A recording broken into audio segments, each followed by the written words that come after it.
te louer.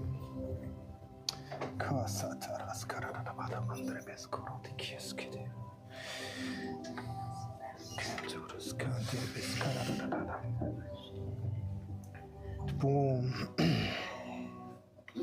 en ce merveilleux jour du 1er mars 2026, je vous invite à élever vos voix, élever vos cœurs au fait, dans la posture, la position, sachant être en pleine posture de vos moyens et en pleine position dans le sein. Élevez vos cœurs, élevez vos voix, élevez vos tripes dans cet esprit de comment ne pas te louer au fait. Est-ce qu'il y aurait un article? Est-ce qu'il y aurait un détail? Est-ce qu'il y aurait quelque chose qui ne pourrait être l'objet de nos louanges quand l'on pense ou médite ou contemple ou se tient dans cette vie en Christ? Comment ne pas te louer? Père, nous te louons. Fils, Jésus, nous te louons. Esprit Saint, nous te louons. Amen. Nous reconnaissons en vous notre filiation. Nous reconnaissons en vous votre amour persévérant, continuel et éternel, inconditionnel. Nous reconnaissons en vous la justice accomplie et établie désormais en toutes et en tous, en chacun, en chacune. Et nous vous louons, Trinité divine, Père, Fils et Saint-Esprit. Nous vous louons pour tout ce que vous êtes, pour qui vous êtes, notre Dieu, Amen. notre source, Amen. notre maison et votre habitation. Comment ne pas te louer?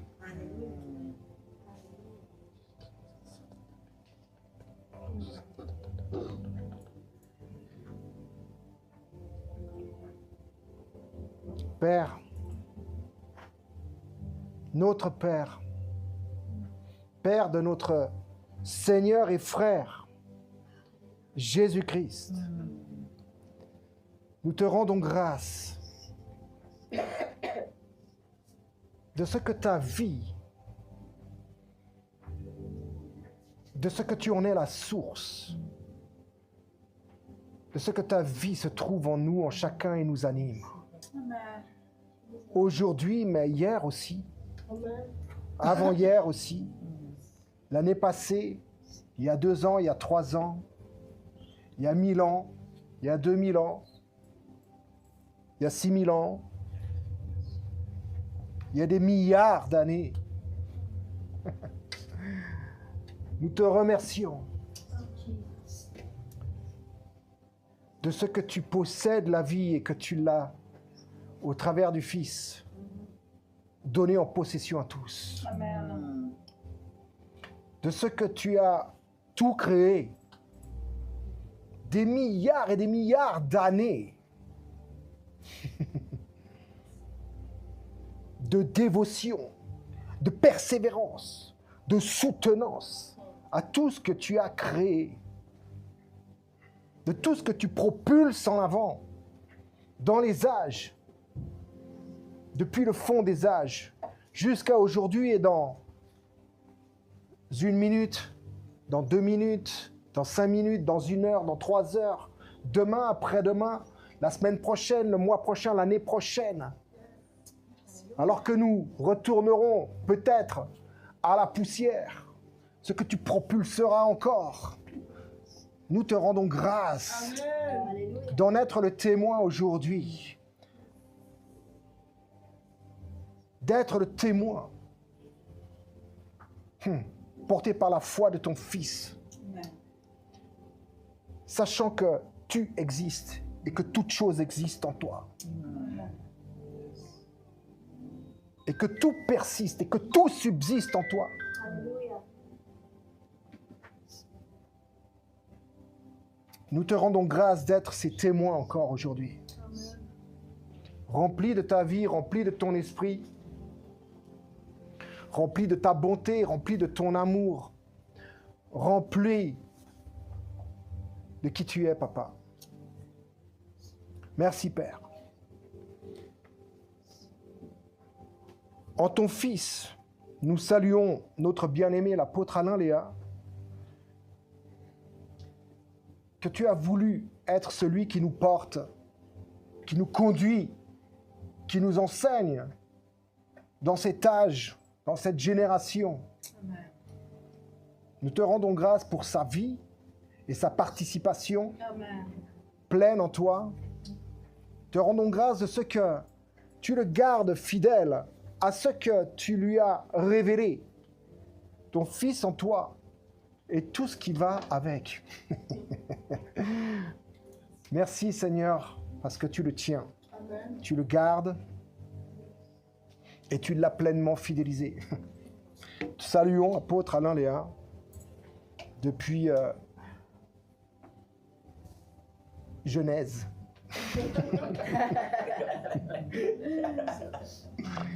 Je salue aussi la pasteure Rosie, ici présente dans ma vie en présentiel depuis 20 ans.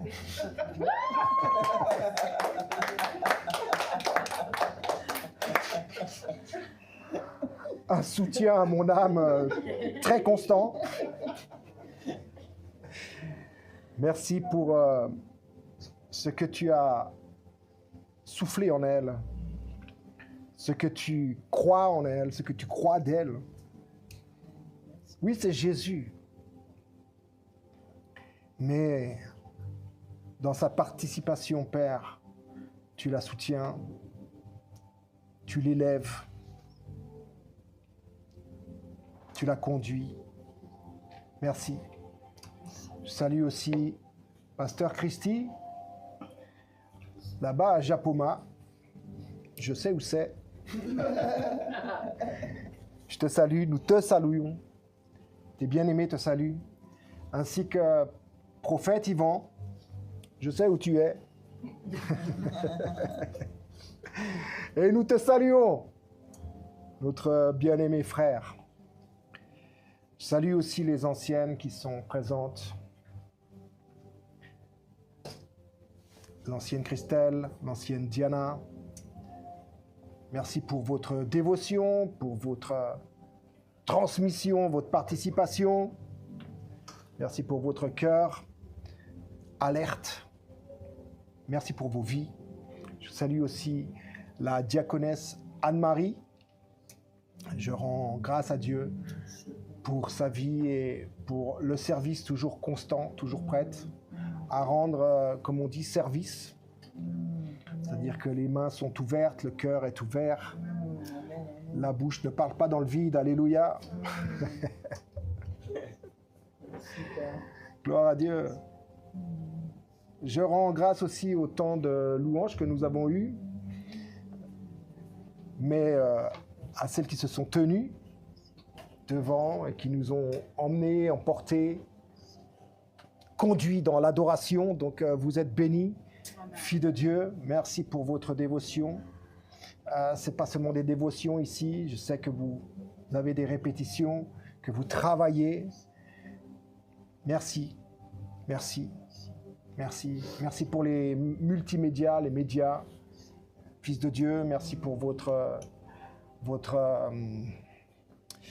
je vais encore dire dévotion. Mon vocabulaire est assez pauvre.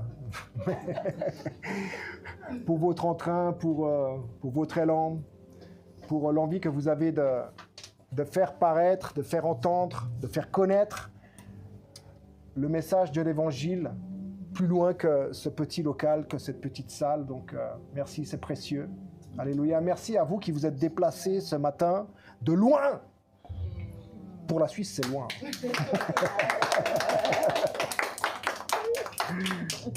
ne vous ai pas toutes et tous salués ce matin, mais je vous salue. Vous êtes bénis, vous êtes aimés, vous êtes voulus, prédestinés, appelés. Amen. Vous êtes envoyés, vous êtes gardés.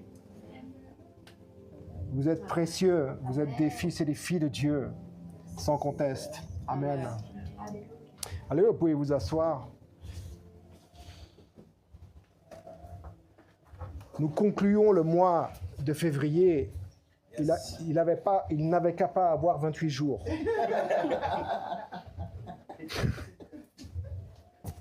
Bref, nous le concluons ce 1er mars 2026. Et le titre de ce message, si on peut commencer par ça, c'est notre participation à la communauté divine, à la communion divine, qui est en communion permanente. Hein, d'accord ?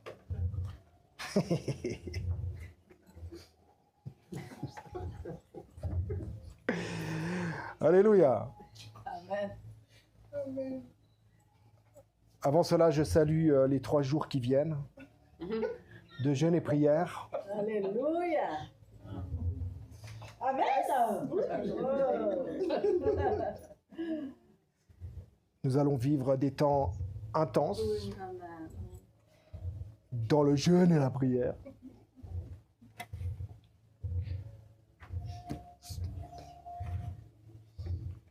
Laissez-vous jeûner et prier. Allez dans vos profondeurs seulement. Allez voir ce qui s'y passe parce que c'est merveilleux. C'est merveilleux. C'est merveilleux, même quand ça tangue. Le tango est quelque chose d'appréciable. Bref, notre participation à la communauté divine. Dans Jean 17, au verset 21-23. Pour ce qui est de cette partie 21-23, dans Jean 17, nous entendons, nous voyons, nous savons, nous avons compris que Jésus prie. Ce n'est pas sa dernière prière. Hein. Merci. Ce n'est pas sa dernière prière. Mais il prie intensément. Il prie intensément. Et cette prière n'est pas une parabole, n'est pas une métaphore. Il n'est pas en train de faire des métaphores. Il n'est pas en train de prendre un exemple grégaire ou agricole ou quoi que ce soit pour créer un parallèle.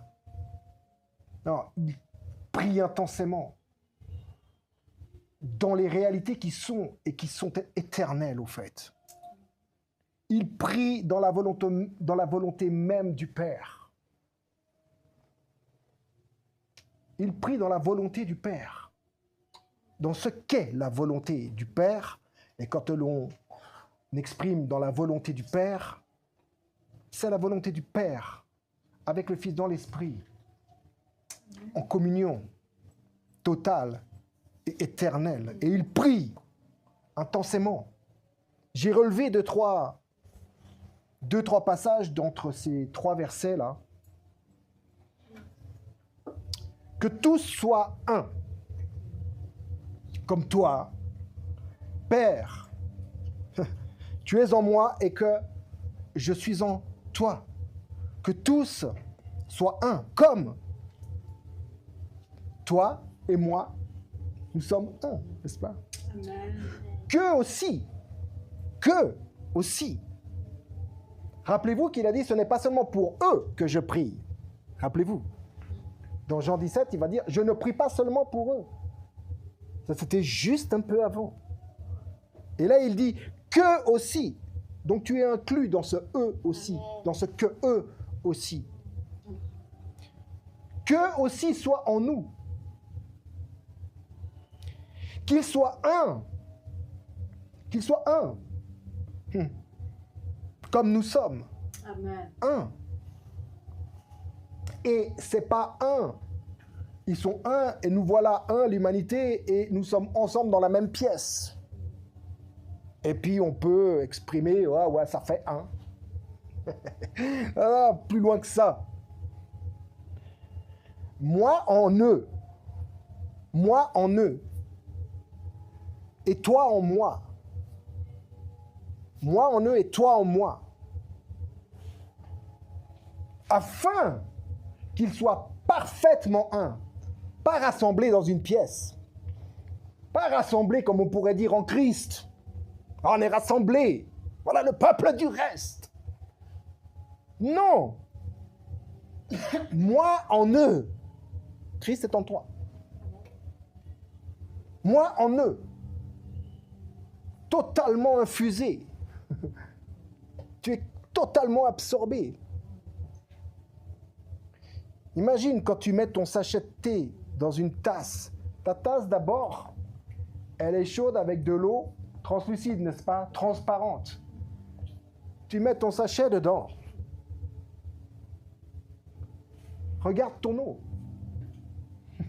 Elle ne reste pas blanche, ou il n'y a pas une partie qui reste transparente et l'autre c'est du thé. Ouais, et des fois on réfléchit comme ça. C'est pas la réalité du thé. Le thé, si je te place ici, il te parle, il t'enseigne. Moi en eux. Moi en eux, le thé là. Tu m'as formé un corps là, le thé là. Moi en eux. Et toi en moi. Donc le Père en lui. Et lui en nous. Afin qu'il soit parfaitement un.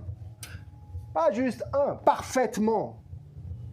Encore si on était rassemblés dans une pièce, on pourrait dire oui, bon, c'est Dieu qui l'a fait, c'est parfait. Il va plus loin. Il va beaucoup plus loin que de nous rassembler simplement. Comme un berger rassemble ses brebis, non, son troupeau. Ça, c'est des images. Ce sont des métaphores, des paraboles que Dieu insufflait ou révélait à ses prophètes. N'est-ce pas? L'imagerie que même Jésus a repris dans Jean 10. Mais là, on n'est plus dans une image, on n'est plus dans une métaphore. On est dans la réalité, au fait. Dans une réalité qui te dépasse carrément, en fait. Qui te dépasse, qui nous dépasse. Qui te surpasse.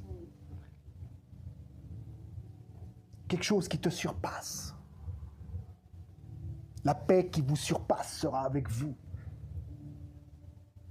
Jésus est la paix de Dieu, qui n'est pas seulement avec nous, qui est en nous et qui nous surpasse. Alors le oui, il a été question de oui et d'amen, n'est-ce pas, cette semaine? Et au long de ce mois également, qui est soutenu par un verset qui se trouve dans 2 Corinthiens 1 au verset 20, que pour toutes les promesses, Dieu est oui. Il a dit oui. Et amen. Alors le oui là, le oui de Dieu, elle est posée en Christ. Quand Christ vient, il vient avec le oui. Il ne vient pas avant le oui. Il ne vient pas après le oui. Il vient avec le oui. Il est le oui. Il est le oui. Et c'est posé en Christ. Le oui de Dieu, c'est Christ. Et lui est en toi. Comme lui était dans son Père. Amen. Imagine le oui. Et l'amen, nous l'avons entendu, est le consentement. Qu'il en soit fait ainsi, n'est-ce pas? Let it be. Alléluia. Qu'il en soit fait ainsi. L'amen est l'éveil, est ton éveil à ce qui est déjà vrai. Quand tu dis amen,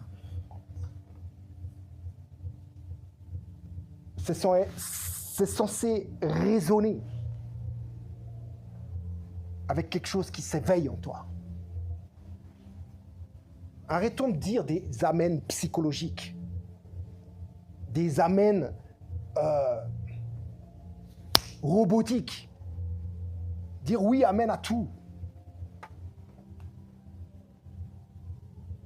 Arrêtons les amens religieux, au fait, j'aurais envie de dire.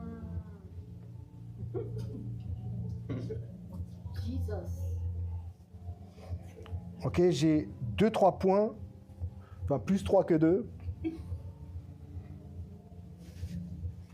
à vous partager. Le premier, c'est déjà inclus dans la famille. Tu es déjà inclus dans la famille de Dieu. Tu es déjà. Quand j'ai mis ce premier point sur ma feuille, il y a un verset qui est monté directement. Mais en fait, qui, pas forcément dans le thème, on va dire. Rien n'est en dehors. Mais c'est monté. J'ai laissé monter. Laissez monter les choses, au fait. Je vous dis. Je vais faire des paraboles, mais je vais m'arrêter là. Bref. Déjà inclus dans la famille. Amen. La famille. La famille. Tout ce que le Père me donne, c'est Jésus qui parle. Peut-être quelques petites années avant Jean 17. Il dit que tout ce que le Père me donne viendront à moi. Et je ne mettrai personne dehors. Alléluia. Je ne mettrai personne dehors. Je ne mettrai pas dehors celui qui vient à moi. Ok, tu te diras là, à ce moment-là, ouais, alors il faut bien faire quelque chose en fait. Aïe, on est inclus dans la famille, pasteur, t'as parlé, Jean 17, etc. Là, dedans, le thé. Bon, pourquoi ça m'est monté en fait? Parce qu'avant que le verset ne monte, j'ai eu une scène que nous sommes plusieurs à connaître, à avoir vécu en tant que parents, en fait. En tant que parents. Lorsqu'un enfant, il vient la nuit, là, entre sa mère et son père, peut-être où il n'y a que sa mère, ou peut-être il n'y a que son père, parce qu'aujourd'hui, voilà, beaucoup de divorces. Mais, bref, oublie les trucs comme ça. Quand un enfant, il se lève la nuit et qu'il vient dans ton lit à toi, parce qu'il a peur, parce qu'il ne dort pas, parce que... Peu importe, en fait. Il vient. Il se lève, il est déterminé. Il vient. Il connaît le chemin, n'est-ce pas?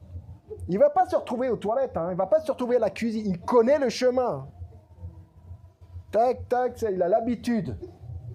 Je vous parle de choses que je connais. Non, mais il vient. Quel est le parent? Quel est le parent qui va le renvoyer d'où il vient? Non, mais on lui fait directement de la place. Et ce n'est pas le fait de lui faire de la place. On lui donne la place qui est à lui, au fait, entre son père et sa mère. Ou alors, à côté de sa mère ou à côté de son père. Suivant les circonstances du couple. Mais ni un père, ni une mère. Alors, j'ai connu un divorce. Ok ? Et quand je gardais mon fils, et qu'il venait dans ma chambre, voilà, je ne le rejetais pas. Donc peu importe les circonstances. Quel est le parent, en fait? Je parle du parent qui va rejeter son fils. Qui va lui dire, retourne d'où tu viens, là, tu m'as saoulé. Là, des fois, on le pense, il est 3h du mat, 2h du mat, c'est la 12e fois dans la semaine. Ok, mais...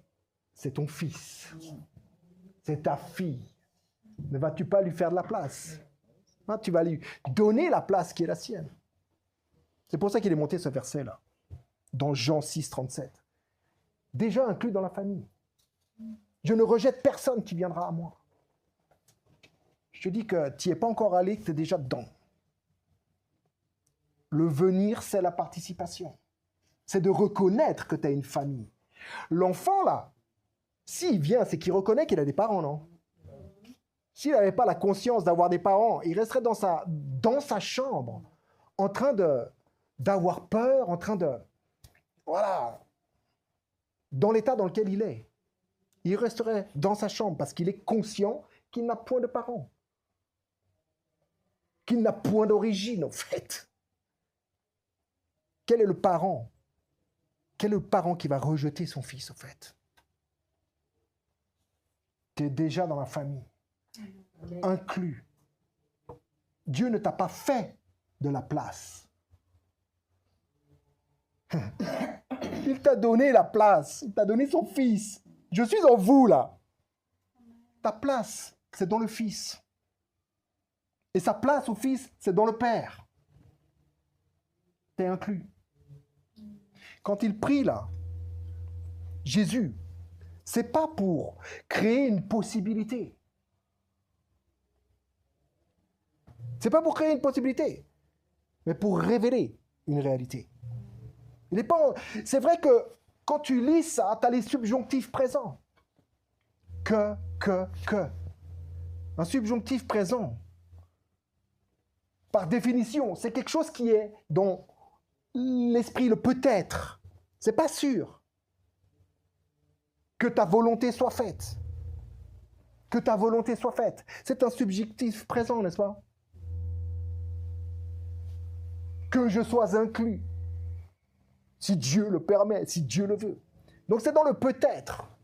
C'est pas parce que c'est écrit que là, parce que c'est en français, c'est que, qu'il faut réellement pointer là et voir que c'est un subjectif présent et que c'est peut-être. Certes, quand tu vas lire, tu ne vas pas te dire « Ah, c'est au subjonctif présent, donc… » Non. Mais tu sais ce que ça veut dire, intrinsèquement, un subjonctif présent. Tu le sais. Tu l'as appris. Il n'est pas en train d'être dans le subjonctif présent, Jésus. Il est éternel. Il est dans l'éternité. Il est dans le « je suis ». C'est un présent parfait, toujours. Le docteur Baxter Kruger, un des mentors de l'apôtre Alain, enseigne ou a écrit « Jésus ne prie pas pour quelque chose de futur ou d'incertain. Il prie pour que vous deveniez conscient de ce qui est déjà vrai. » Si lui, là, notre frère Baxter est capable, enseignant ou pas enseignant, docteur ou pas docteur, est capable de relever ce fait christologique, là, nous le sommes tous.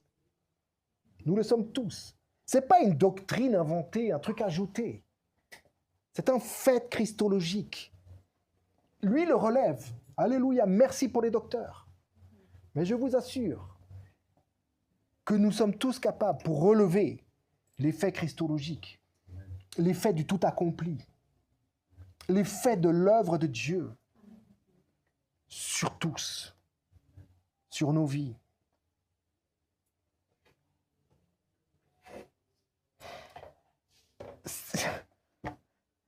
J'écrivais ce message et tout, je le relisais, je le relisais. Je t'avais dit donc, mais j'ai l'impression de me répéter un peu. J'ai un peu l'impression de me répéter là. Mais si tu regardes bien dans toute la Bible, là, le Seigneur Dieu, Yahweh, l'Éternel, là, quand il parle à son peuple, là, il se répète un peu, non? Il est sénile ou quoi? Je crois que on perd assez rapidement la mémoire. Souviens-toi, oh Israël, souviens-toi, oh, souviens-toi, tu as te souvenir.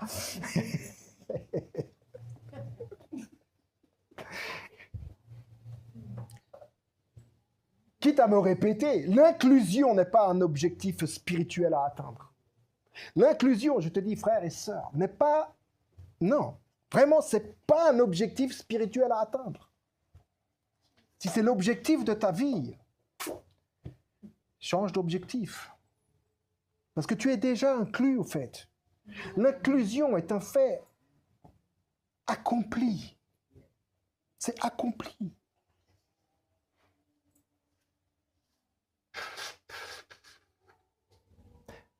Et, ok, nous l'entendons prier, n'est-ce pas? Qu'il soit un. Comme toi, Père, et moi, nous sommes un. Qu'eux aussi soient un. Comme nous sommes un. Moi en eux, et moi en toi. Ou toi en moi.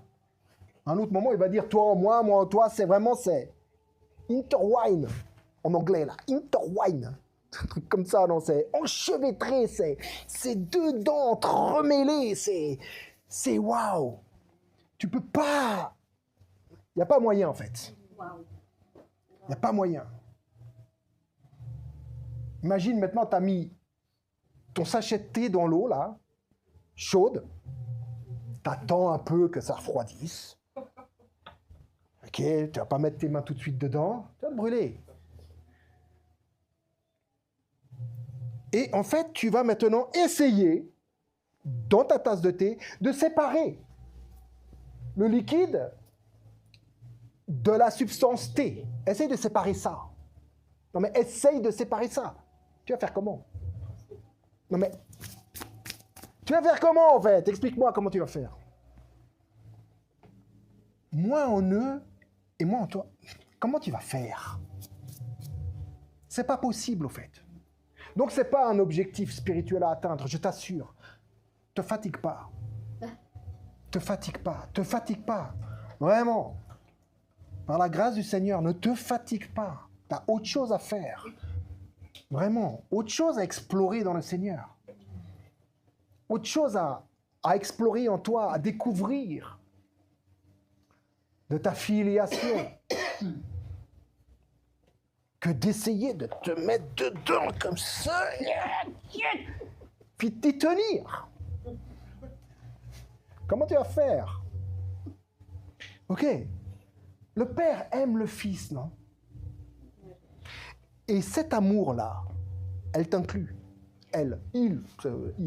Cet amour t'inclut. Le Père aime le Fils. Quand le Père, tu l'entends dire là, au Jourdain, celui-ci est mon Fils bien-aimé. Celui-ci est mon Fils bien-aimé, n'est-ce pas? Tu es là, ah, le Père aime le Fils, n'est-ce pas? Même Jésus dit, le Père aime le Fils. Mais tu ne dis pas ça comme ça parce qu'il est tout fier de son papa qui l'aime, et pas toi, tic-tac. Non, il t'enseigne que s'il aime celui-ci là, qui est le Fils unique par lequel il a formé tous les autres, il t'aime aussi. Il t'inclut dans son amour. Quand le Père aime le Fils, quand je dis quand, c'est par rapport au Jourdain. Quand tu lis, tu arrives à Jean 3,17, à Matthieu 3,17 par là, et là tu vois que oui, le Père aime le Fils. Le Père aime le Fils. Depuis quand? Depuis toujours. C'est éternel. Il n'y a pas de commencement. Il n'y a pas de fin à cet amour. Et il aime le Fils. Et toi, tu étais dans le Fils avant la fondation du monde. Pas aimé? Toi, je t'aime, mais ceux-là. Non. Pas ceux-là. Tu étais dedans. Prédestiné totalement. Déjà établi dans les projets de Dieu. Il aime le Fils. Il aime tout du Fils. Il est ton modèle. Il est celui par qui il a tout créé. Il est celui qui se présente à toi et qui définit la personne que tu es pleinement, complètement. Le Père aime le Fils et cet amour t'inclut. Amen. Totalement. Ce n'est pas un objectif à atteindre, d'être aimé du Père. Peut-être de ton frère, de ta sœur, de ton père et ici ta mère. Peut-être c'est des objectifs à atteindre. Et à cause de ça, on transpose dans ce qui a d'abord été, ce qui a précédé le fait que tu puisses transposer ces choses. L'amour a précédé toute chose. toute transposition, tout ce qui fait que tu as transposé des choses ou tu essayes de transposer des choses dans ta vie spirituelle. Parce que tu sépares le fait de ta vie spirituelle. Ça, c'est la vie spirituelle, ça, c'est la vie avec les parents, ça, c'est... Non, non, non, non. Le Père aime le Fils et cet amour t'inclut totalement. Tu n'es pas morcelé. Tu es pleinement aimé et pleinement considéré, on va dire considéré. Entier, non morcelé. Peut-être ta vie est morcelée. Mais pour le Père, pour Dieu, tu n'es pas un puzzle où il manque une pièce, ou un puzzle qu'il y a encore à mettre ensemble, en fait. Tu es l'œuvre de Dieu, la poésie, le poème de Dieu. Sérieusement, quand un poète crée un poème, quand il est créé, puis on le voit maintenant dans les livres, là, Baudelaire, bon, les fleurs du mal. Ok, mais j'ai que ça comme exemple, pardon.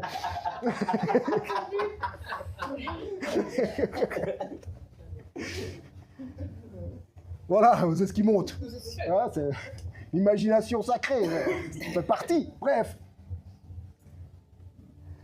Le recueil, là, il est complet, non?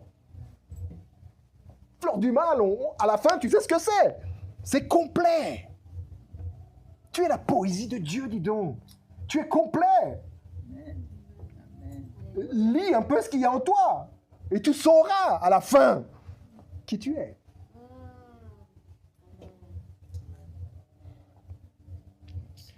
Et le Fils répond à l'amour du Père. Il répond à l'amour du Père. Ouais, me voici. Tu m'as formé un corps. Me voici. S'il n'y a que cet exemple, hein. Me voici. C'est écrit dans le rouleau des livres. Ok?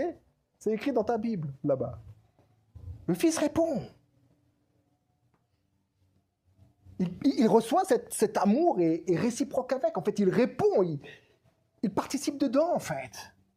L'amour qu'il reçoit, il le remet, on pourrait dire, d'une certaine manière. Il le partage. Il le vit pleinement. Et lorsque le Fils répond au Père, il répond éternellement au Père tout le temps, dans une conversation éternelle, qui perdure, qui est efficace et pleine. Le Fils répond au Père. Et cette réponse-là, le oui, l'amen, le me voici, je viens, oh Dieu, pour faire ta volonté. Dans sa réponse, tu es inclus. Rappelle-toi. Le mouvement là, du début, là, le thé on a essayé de voir si c'était possible de séparer le liquide du thé, alors que c'est infusé maintenant. C'est infusé maintenant. T'es infusé maintenant. Tu es infusé, et lui en toi.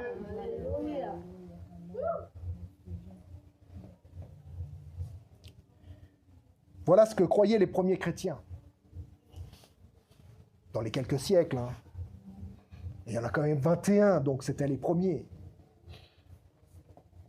Des siècles. C'est quand même 100 ans. Hein. 100 ans un siècle. Hein. Donc c'était les premiers.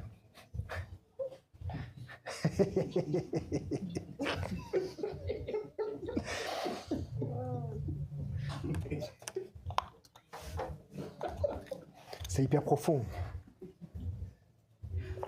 Je rigole. Mais les premiers chrétiens, ça inclut aussi les apôtres, n'est-ce pas? Mais il y a les pères, ce qu'on appelle les pères de l'Église. On ne va pas citer toutes les périodes et tout, parce qu'en fait, les pères de l'Église, c'est très générique comme mot, on pourrait dire. Hein? On va les appeler les premiers chrétiens, des premiers siècles, sur les 21 qu'il y a là. Alléluia. Je vous dis que dans 21 siècles plus tard, ils seront toujours les premiers chrétiens. Hein? Si jamais. Bon. Alors voilà ce qu'ils croyaient. Alors c'est très, très résumé. Hein? Voilà, ils croyaient ça, une phrase. C'est bon, bon dimanche. Sous vos applaudissements, on rentre chez... Non, mais bon. Dieu n'a pas créé l'humanité, voilà ce qu'il croyait, pour rester en dehors de la vie divine. Dieu a créé l'humanité pour la partager, donc sa vie. Voilà ce que croyait Jésus aussi. Le Père a la vie, il possède la vie en lui-même.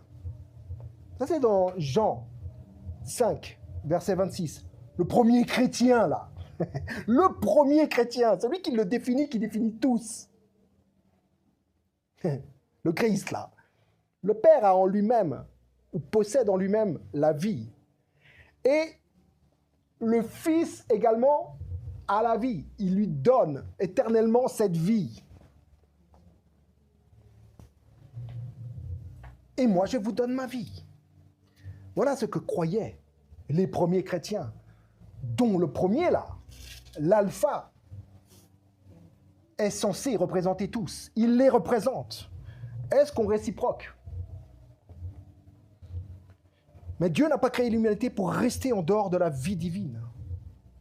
Comme je vous ai dit tout à l'heure, il n'a pas rassemblé l'humanité et mis dans une pièce tout le monde ici. Et puis ça se passe que il y a ceux-ci, puis il y a ceux-là. On a vu comment? Quand Jésus prie. On a vu que c'est pas comme ça. Dieu a suscité un reste. Oui, c'est écrit. Mais faut-il encore définir les choses qui sont écrites? Vous avez le Saint-Esprit qui cherche toujours et encore, persévère, à vous conduire dans toute la vérité. Qui traverse déjà toute la pensée de Dieu et toutes les traductions de la Bible. Il est le traducteur même. Cana. Jésus change l'eau en vin. Amen.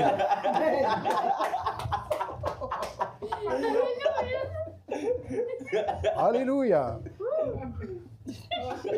Santé.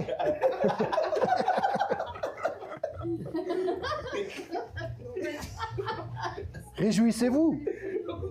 Non mais, il a changé l'eau en vin. Dis donc, comment tu vas séparer maintenant le raisin de l'eau? Amen. Tu vas faire comment? Non mais, il t'a changé d'humain à divin. Tu vas revenir en arrière, Paul. Moi, je veux bien être humain encore. Non, c'est mélangé, là. Il t'a mélangé à son fruit, là. Et tu ne fais qu'un.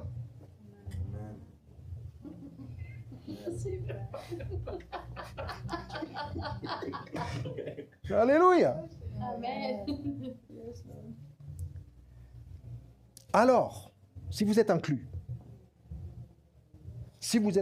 pasteur, si tu es inclus, le si là, c'est important, hein? C'est comme Paul, il va dire, si vous êtes ressuscité, recherchez donc les choses d'en haut, n'est-ce pas? Et pas celles qui sont en bas sur la terre. Il met un si. C'est une condition, en fait. C'est un si conditionnel, au fait.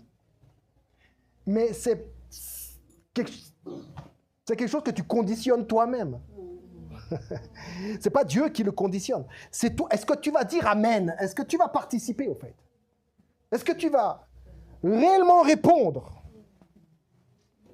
Alors, si vous êtes inclus, vous ne vivez plus pour être accepté. En fait, de qui que ce soit. Hein.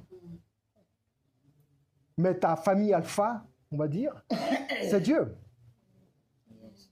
Donc tu ne vis plus pour être accepté de Dieu. Et quand tu entres dans le fait,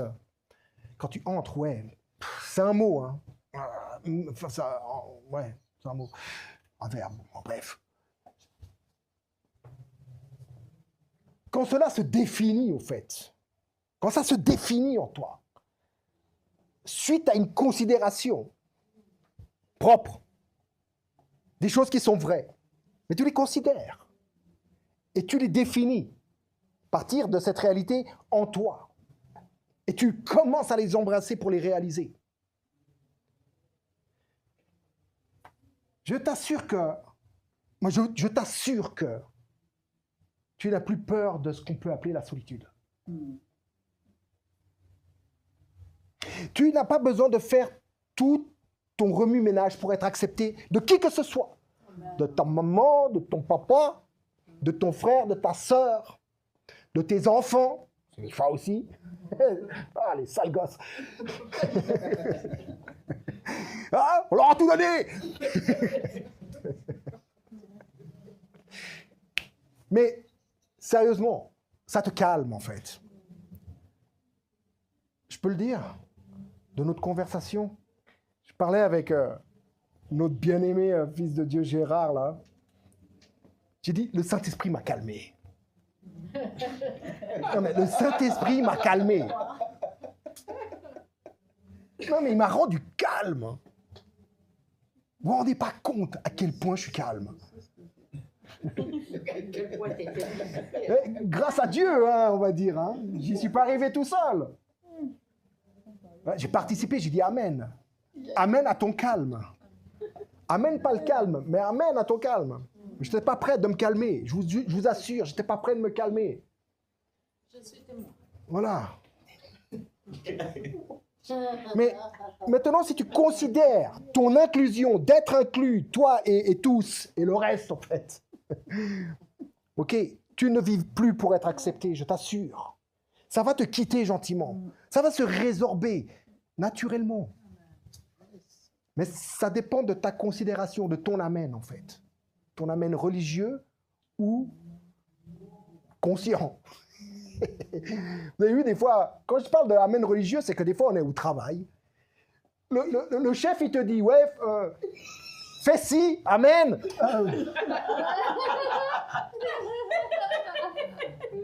Ou des trucs, combien de fois je me suis retrouvé à dire amen, alléluia à mon chef. Ou à mes parents. Genre, l'amen religieux, en fait, enfin, l'habitude. Vous voyez ce que je veux dire? L'habitude. Si vous êtes inclus, votre prière change. Vous allez vous rendre compte d'un truc. Vous aurez l'impression de moins prier encore. Pas que vous ne priez pas, mais votre prière change. La méthode, là. Le truc de se mettre à part, là, puis faire des prières longues manches comme ça, à genoux ou debout, je ne sais pas quoi, en train de crier dans le salon. Combien de fois j'ai crié dans le salon? Il est témoin, là. On va parler. Être affiché comme ça. Mais la prière change, sérieusement. Tu n'es plus en train de demander les mêmes trucs, au fait. Les sempiternelles demandes. Ouais, j'ai passé des nuits en prière, c'est vrai. Bon, pas seul, hein, parce que ça, non. Mais avec les autres, on se conditionne, on se motive. Mais c'est fatigant, hein. Non, mais à la fin, c'est 6h du matin, t'es là, ouais, vas-y, on boit le thé. Enfin, le thé. Ou le café. Essaye de... Mais au fait, tu repars de là, fatigué. En vérité, ta vie n'a pas réellement changé. Les circonstances n'ont pas vraiment changé ou avec du bol. Non, Dieu fait grâce. On est d'accord. Mais sérieusement, pour toutes les heures que tu es passé comme un forcené à prier, quel est le résultat, en fait?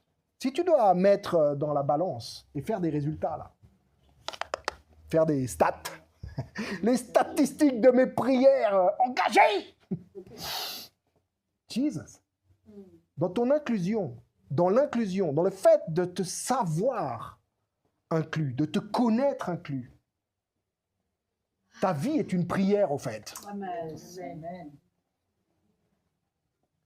Ce que t'engage est une conversation des âges. C'est vrai que des fois, la conversation des âges, elle est encore mal engagée. Hein. On progresse. Mais même ça, le fait de se dire, ah, je me suis mal engagé dans cette conversation avec le père, là, non, là, je suis pas dedans, là, je suis encore... Ça aussi, ça change. Parce qu'il n'y a plus de condamnation. Il n'y a que de la progression, de l'affection. Et la peur. Si tu te sais inclus, si tu te crois inclus, ou si tu te connais inclus, je te dis que la peur, quelle que soit la peur, elle disparaît. Elle disparaît. Elle disparaît. Des fois, je suis là, mais je m'en fous, quoi, en fait. Non, ça disparaît. Il y a des situations, et on se remet en question des fois avec la pasteur, votre pasteur, de savoir si vraiment on ne met pas sous le tapis, de savoir si on genre... Parce qu'il y a des situations dans nos vies, ou autour de nos vies, qui sont des fois tellement, voilà, comme les vôtres, en fait, intenses, et qu'on n'aurait peut-être pas envie de les voir en face, et qu'on les met sous le tapis, puis on dit oui, c'est Dieu, Dieu fera, Dieu... Et on se remet en question de savoir si on n'est pas un peu religieux, au fait. Si on n'est pas en train de se cacher la merde au chat, pardon pour... ça aussi, ça monte, c'est comme un Baudelaire. Mais c'est une expression, vous connaissez cette expression? Voilà. Cacher l'éléphant dans le salon, pas voir l'éléphant dans le salon. Je ne sais plus comment on dit. Se pose des questions des fois. Au fait, la réponse, pour être sérieux, sincère, c'est que quand elle finit par remonter, ou que les doutes se dissipent, on pourrait dire d'une certaine manière. Les choses sont claires. Te connaître inclus, te savoir inclus, par la grâce de Dieu, hein, pas parce que tu as fait des efforts ou quoi que ce soit, parce que tu es meilleur qu'un autre. Te savoir, te connaître, ça change tout. Ça change tout.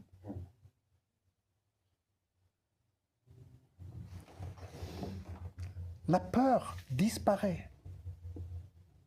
La peur.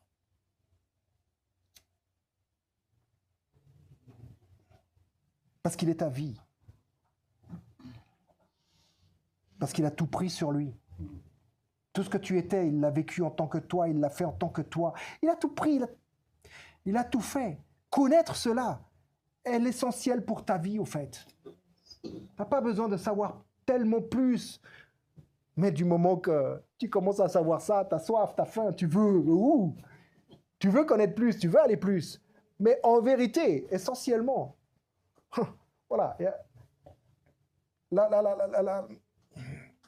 la diaconesse Anne-Marie a parlé sur son message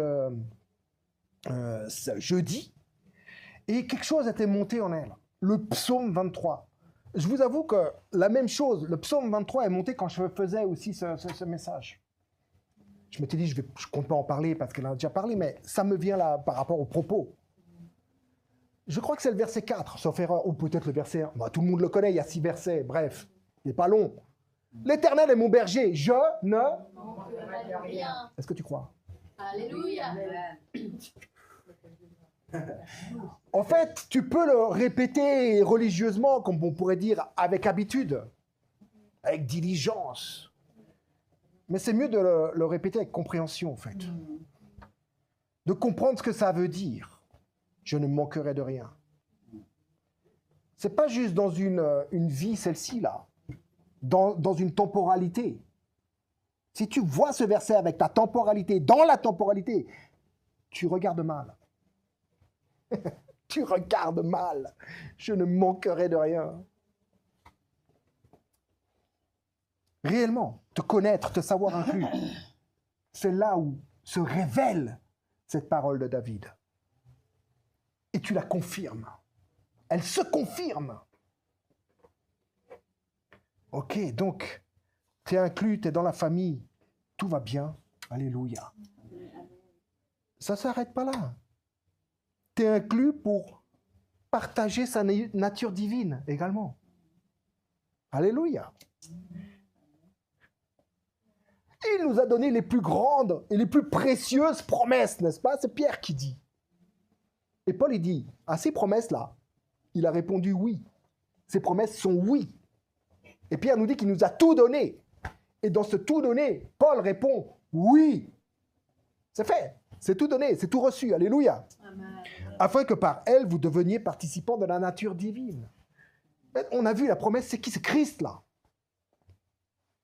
Il est l'héritage. Hein.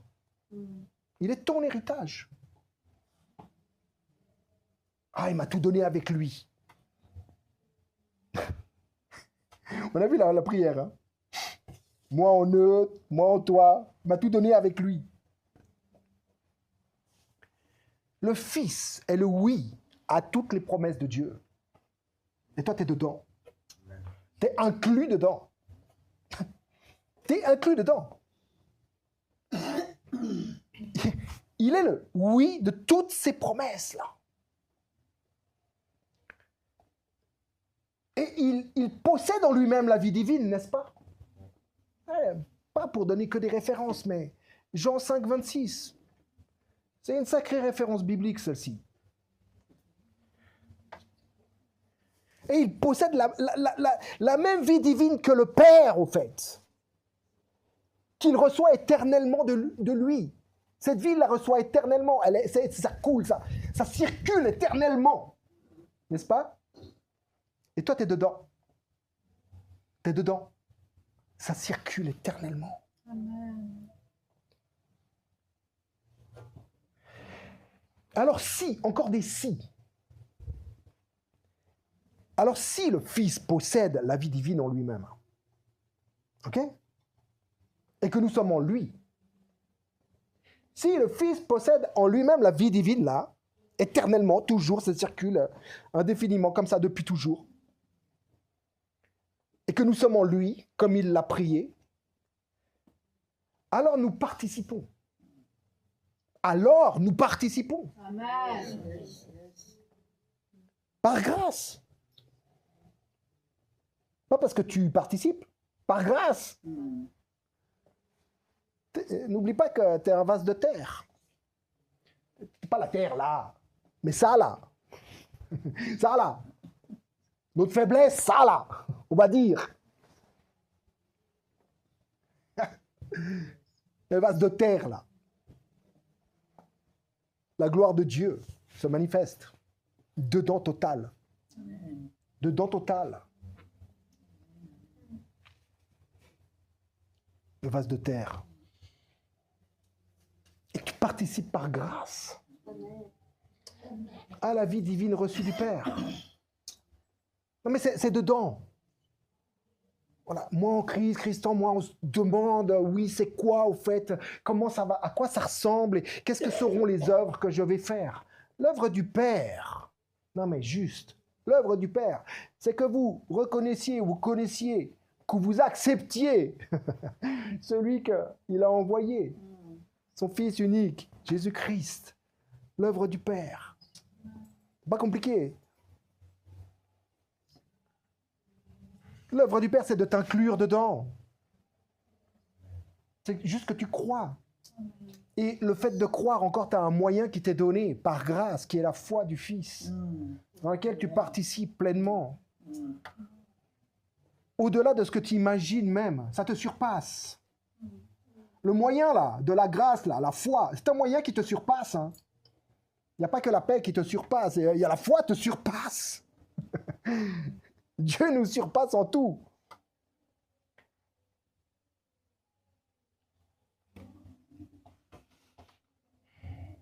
Alors, c'est quoi participer à la vie divine? On entend ça, on entend ça. Alors, moi, je vais t'expliquer très brièvement ce que ce n'est pas. Ce que la participation à la vie divine n'est pas. 3 exemples. Essayez d'aimer. N'essaye même pas. Ça ne veut pas dire détester les gens. Plus facile. Mais n'essaye pas de les détester non plus. Pas n'importe quoi. Mais ce que la participation à la vie divine n'est pas, c'est d'essayer d'aimer. Il m'a aimé le premier, alors j'aime. Et tu fais les pieds et les mains pour essayer d'aimer. Et l'amour circule. L'amour coule indéfiniment en toi. On va voir 2-3 petites choses après. C'est essayer d'être saint. Alors ça, j'ai arrêté. Non mais ça fait longtemps. Arrête d'essayer d'être saint. Essayez d'être fidèle, tu n'y arriveras pas. Rappelle-toi Pierre. Oh, moi non. Moi, les autres gars là, hein, les autres que tu as choisis là, mal choisis. Moi, bien choisi, je ne te trahirai jamais. Écoute mon ami, avant que même le coq là il chante, tu auras même dit que Dieu me maudisse si je le connais. Que Dieu me maudisse si je connais Dieu. Non, c'est bizarre quand même. Il faut y aller. Bravo. Donc, n'essaye pas d'être fidèle. C'est pas essayer d'être fidèle. Te fidéliser, venir là. Il faut que je sois là le dimanche. Je vais me fidéliser. Tu vas pas y arriver. Ou moi, me fidéliser. Il faut que je sois là le dimanche. Je me fidélise. Je vais pas y arriver. Je vais me fatiguer. Laisse couler, en fait. Amen. Laisse couler. Et apprécie la coulée, au fait. Alléluia.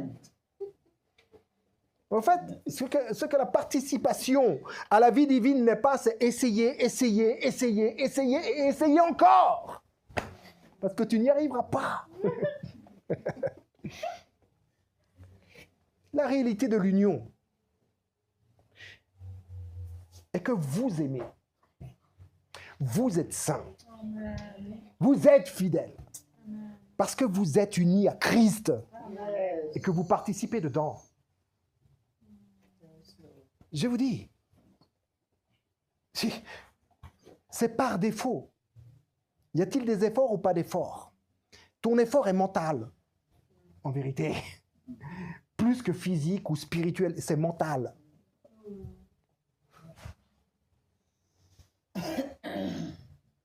C'est pas un amen psychologique. Hein.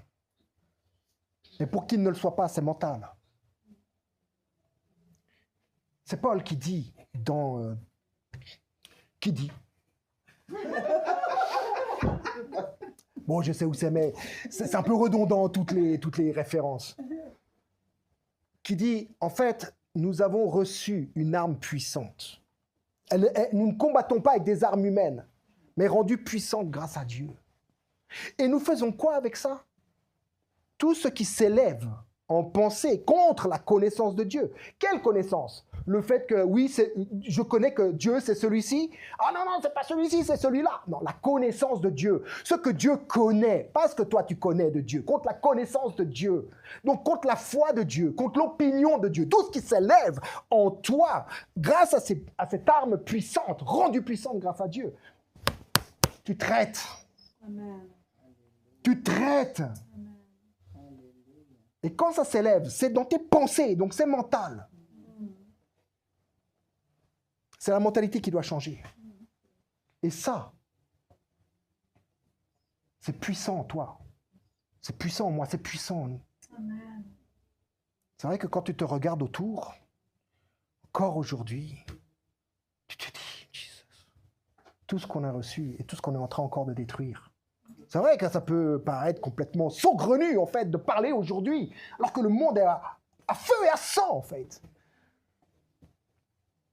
Mais si toi, je dis une chose, si toi, tu ne te tiens pas, qui se tiendra? Je ne parle pas du pupitre, là, dans ta vie. Si tu ne l'incarnes pas, qui s'incarnera à ta place? Parce que l'incarnation est faite, n'est plus à faire. Alors, si, je suis au combienième point? Deuxième point. Ok. Sur 10. 10, c'est le minimum. Ah bah. C'est biblique. Alléluia. 3, c'est la totalité. Alléluia. Amen. Ok, donc, tu as ta communion aussi. Oui, parce que participer, machin, ouais, d'accord. Ce qu'il dit le pasteur, ouais, ok. Mais moi, je suis dans la souffrance. Moi, c'est compliqué, l'ancienne chantre, enfin la fille de Dieu, là. Tout à l'heure, t'es là, oui, vas-y, même si. Je dirais qu'il n'y a que ça dans nos vies, là, dis donc. Mais c'est vrai que ça fait partie d'une bonne partie. C'est donné avec, c'est dans le package, non? Hein? Faut bien faire face. Hein? On en mange un peu tous les jours. Mais dans la communion où tu es là, inclus, tu communies aussi aux souffrances de Jésus. Hein. Ne te pose pas trop de questions si tu souffres. Hein. Non, mais de dire que ce serait normal, c'est un peu tangent, mais... Non, mais, dis donc, unis à lui. Nous sommes unis à lui. Amen, tu dis. C'est religieux ou c'est conscient? Ok, alors tu participes à tout ce qu'il est. Assez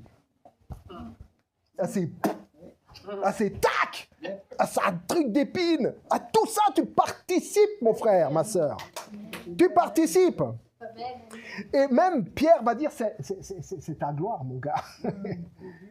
Parce que lui, il a pris aussi hein, notre frère Pierre, et les premiers chrétiens là. Dis donc, il allait mourir à Rome. Hein. Il savait pour qui, il savait pourquoi. Il en a pris plein la tronche, le gars. Et c'est pas en conséquence parce qu'il a trahi le Seigneur. Hein. Dieu n'est pas comme ça. Ah, tu m'as trahi, tu vas voir.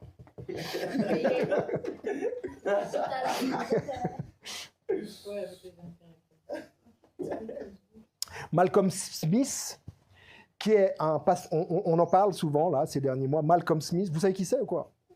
C'est un frère. Hein. C'est un pasteur, auteur. Il a écrit des livres et tout. Qui se décrit lui-même comme un évangéliste pour les évangéliser. Un évangéliste pour les chrétiens, en fait, pour les évangéliser. C'est marrant, mais j'avais un peu la même définition que moi à un moment donné. Parce que, ouais, dans l'Église, ça souffre. Hein. Ça souffre de ne pas savoir, en fait. C'est surtout ça. Mon peuple meurt faute de connaissance. Ça souffre de ça. Et le gars, il se définit en tant qu'évangéliste qui évangélise les évangélisés.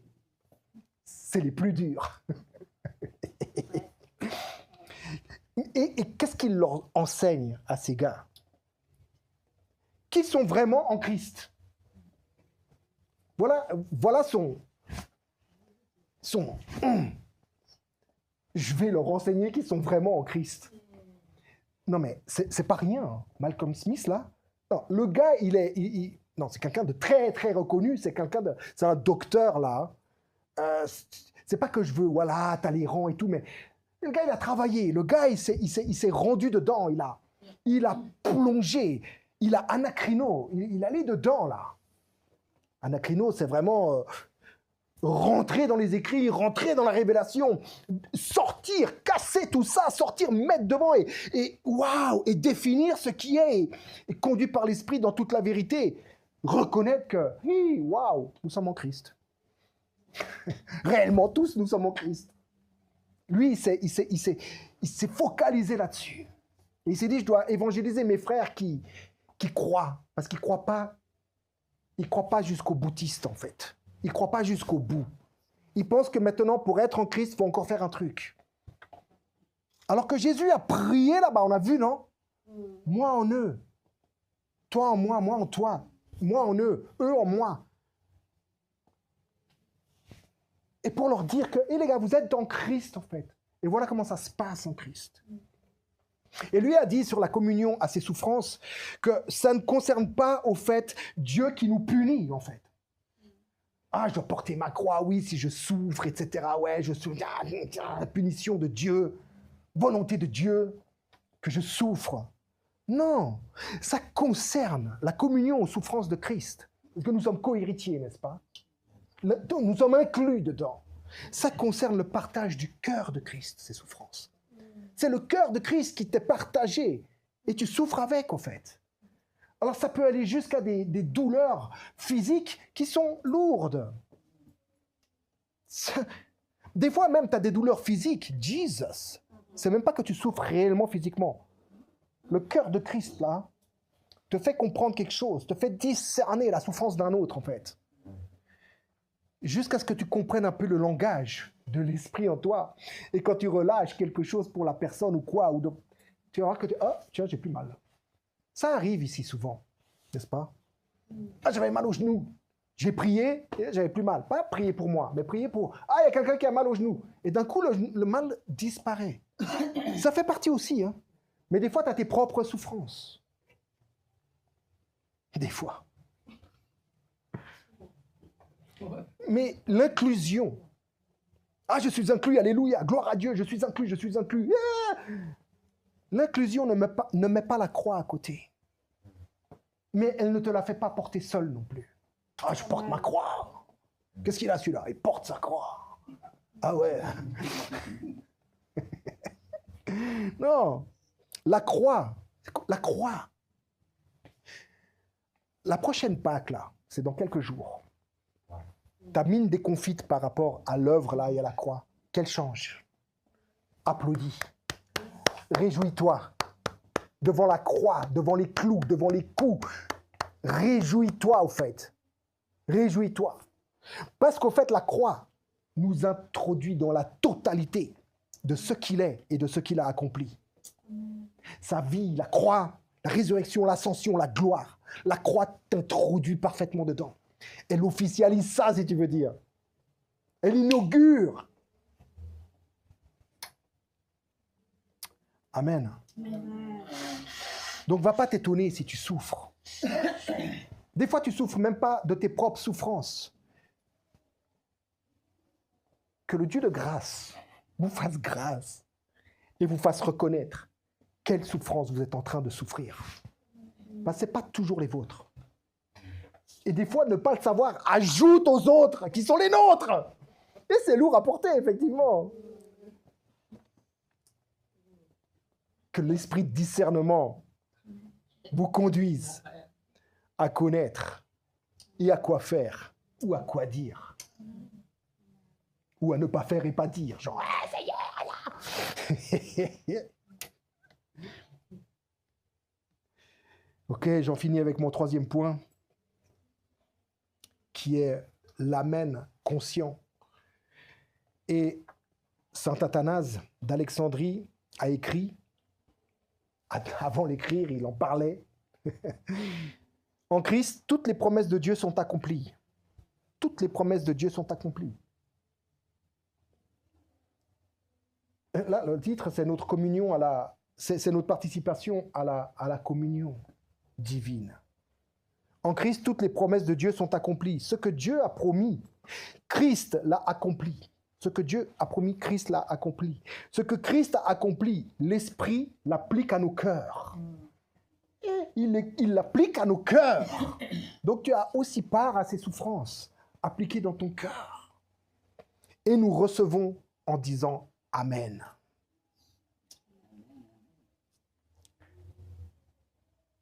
Ouais. C'est quoi, en fait, l'application de cet Amen conscient? Très vite. Apocalypse 3, verset 14. Je crois que c'est 14. En tout cas, c'est 3. Il est dit, et c'est pas il est dit par quelqu'un, c'est Jésus-Christ lui-même qui l'explique, qui le dit, qui le révèle, qu'il est lui-même l'Amen. Il est l'Amen. Il n'est pas seulement ton Amen, ou celui qui dit Amen, en tant que toi, etc. Il est l'Amen. Amen. Il est la personne, l'Amen. L'Amen non psychologique, mais ontologique. L'Amen présent. L'Amen vivant. L'Amen incarné. Il est l'Amen. Le Fils est l'Amen. C'est lui qui le dit. Quelqu'un a regardé la Bible, c'est bien au verset 14, c'est ça? Ok, Amen. Ok, et regarde. Hébreux 10, verset 7. Tu m'as formé un corps. Oui, voilà le oui. Tu m'as formé un corps. Parce que, voilà, il dit qu'en aussi grand nombre que soient les promesses de Dieu, C'est assurément en lui qu'est le oui, et l'amen en lui est prononcé à travers nous à la gloire de Dieu, n'est-ce pas? Ça, c'est 2 Corinthiens 1, verset 20. Et là, dans Hébreux 10, verset 7, tu m'as formé un corps. Tu m'as formé un corps. Oui. Le oui est positionné en Christ. Alors j'ai dit, Amen. Alors j'ai dit, voici, je viens pour faire, oh Dieu, ta volonté. Voilà l'application. Ne soyons pas trop religieux. Ah oui, maintenant, je vais dire Amen, je viens pour faire ta volonté. Ta volonté, la volonté de Dieu, l'œuvre de Dieu, c'est que tu crois en celui qui l'a envoyé, l'Amen, le fidèle, la parole de Dieu, le roi des rois, le seigneur des seigneurs, le fils unique de Dieu, la parole faite chair, l'agneau, le lion. Hey! Dieu le Fils éternel. L'œuvre de Dieu, c'est que tu crois, que tu reçoives ce que lui-même a accueilli pour toi, en tant que toi. Tout l'amour de Dieu. Alléluia. Alors le oui est posé en Christ. Le oui est posé en Christ. Et l'amen est le consentement. L'amen, quand tu dis amen, c'est ton consentement. Tu consens en fait. C'est en fait l'éveil à ce qui est déjà vrai. Vous voyez ce qu'il a dit Baxter au début là? Il n'a pas créé pour quelque chose, une réalité à venir ou quelque chose à faire. Il prie dans la réalité de ce qui est en vérité. Ce n'est pas une prière pour former ou formuler quelque chose ou pour créer quelque chose. Une appendice où tu pourrais être inclus là-bas. Non! C'est une réalité éternelle. Et son amen, il résonne dans l'Église au travers de notre participation. Au travers, je te dis, quand vous êtes là, juste là, tu crois que c'est là, maintenant que tu dis amen? Non. Il y a tout un processus qui t'amène à être là. Il y a tout un processus dans l'amen qui t'amène à être là. Qui t'amène à être là. Mais il y a tout un processus. Et le procédé de la Trinité en toi qui demeure et qui agit, qui t'amène à dire Amen. Non pas religieusement, mais où tu consens totalement au fait d'être inclus totalement, pleinement. Et toi en lui et lui en toi. Et que tu participes maintenant au fait de ce que lui est. Sa vie, sa foi, sa grâce, sa communion, son amen, son oui. Non, notre amen est l'expression de sa vie reçue, au fait. Ton amen doit être l'expression de sa vie reçue. Amen. Ok. Alors réalisez que vous êtes déjà là-bas dedans. Déjà inclus. Vous êtes déjà inclus.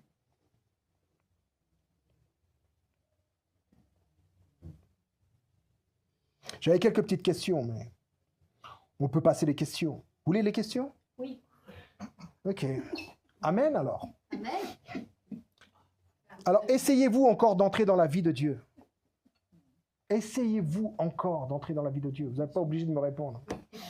Des fois, ouais. Essayez-vous encore de traverser la vie seul.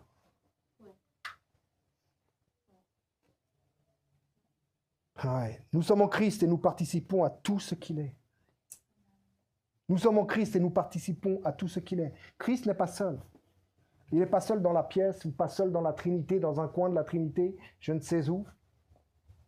Non.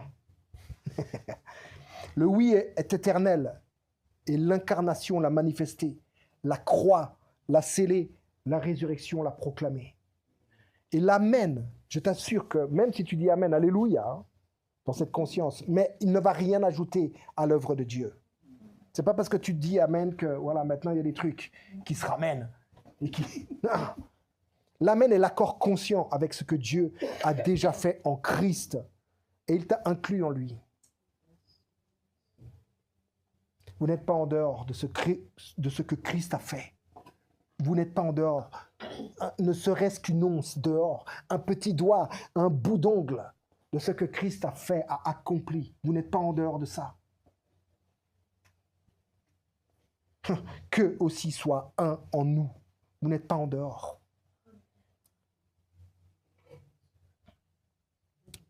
Ok, alors ton amen est participation. Ton amen est consentement. Ton amen est éveil, voire réveil.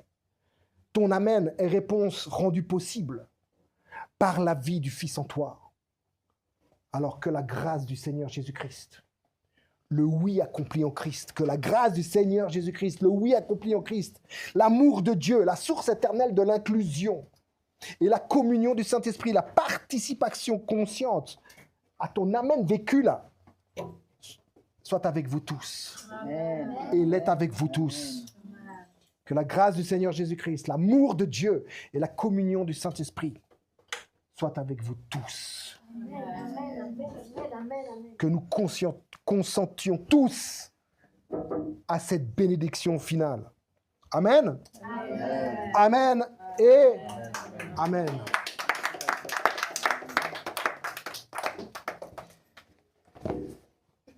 Père, nous te rendons grâce, non pas pour un message rendu ce matin, mais pour le message en nous. Et nous consentons au fait qu'il le soit et que nous soyons dans le message. Merci Père pour l'inclusion de tout un chacun, de tous et de tout. Père, nous prions que cela devienne vrai, entre guillemets, devienne vrai pour nos frères et nos sœurs dans le monde qui souffrent de ne pas le savoir, de ne point consentir, de ne point être enseignés. Père, je te prie que, comme Jésus a prié, a dit, au temps de son incarnation, oui, la moisson est grande, mais il y a peu d'ouvriers. Priez le Père, a-t-il dit, pour qu'il envoie les ouvriers dans les nations, dans la moisson. Oui. Et nous prions, tant que tes fils en Christ, Père, que tu envoies des ouvriers, pour que ton peuple, tes saints, tes fils et tes filles, soient éveillés, soient réveillés à la réalité, qu'ils y consentent, qu'ils la reçoivent et qu'ils y consentent et qu'ils participent simplement dans la grâce que tu nous as donnée en ton bien-aimé, Fils unique, notre frère, notre Seigneur, notre Roi, Jésus-Christ. Merci Saint-Esprit, parce que tu nous conduis et tu vas conduire. Et nous appelons à ce que tu conduises ces fils et ces filles qui ne savent qui et quelles le sont. Tu les conduises dans toute la vérité, à la lumière et l'évidence de la vérité, là où elles sont incluses, toutes et tous. Père, nous te disons merci, parce que tu es le oui, tu es l'amen, et nous répondons dans l'Église, nous répondons. Amen. Amen.